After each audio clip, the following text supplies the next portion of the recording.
All right, so the last one is an elevated pigeon stretch. This one can go from being the least advanced to the most advanced. Okay, so the first version of this is obviously we're gonna do the least advanced position here, which will just be one knee on the ground, and you can have this as high as or as low as you need in the beginning. This is kind of a medium range for me.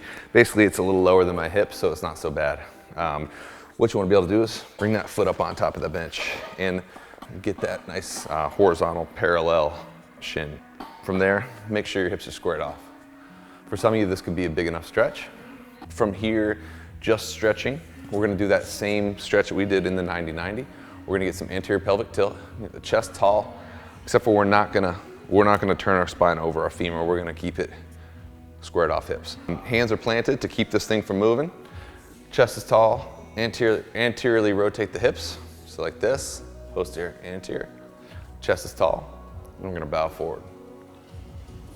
When we get down, we're gonna fire into that leg, activate. 5, 4, 3, 2, deep breath. Exhale, bow forward at the hips, not at the spine. Okay, staying right here, we're gonna activate again. We're gonna push into there for 5, 4, 3, 2, inhale. Exhale, see if you can go a little further. Go to a space where you don't get much more range of motion out of it. For me, I'm pretty close to my max right here, so I'm gonna come back out. So to advance that, we're gonna do a lot more activation. We're actually gonna move. Now from there, you're going to flex that toe in. You're gonna need some drive, and then that hip is gonna go straight down, knees straight down from the hip into the ground there. So from there, you're gonna go back to planting that hand on that foot and right on the thigh or the knee. So we're gonna drive out of the front leg as well as that back toe. You're gonna go straight up. So chest is tall.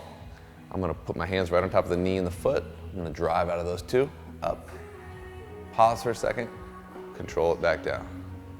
And we're gonna go again, push through, all the way up, squeeze the top, come back down. And now the next version of that is gonna be no hands. You're gonna drive through, reset if you need to. If you're feeling a little bit more limber after a few reps, try to open that leg a little more. Chest is tall, and now no hands, straight up, push, squeeze, control, right back down. Again. You can do about 10 of these on each leg for a few sets. You can also change the depth of the bench here, and you can add more to it. You can add weight eventually as well, but for now, those 3 are gonna get you more results in a pigeon than doing a pigeon just laying there and waiting for the results to come.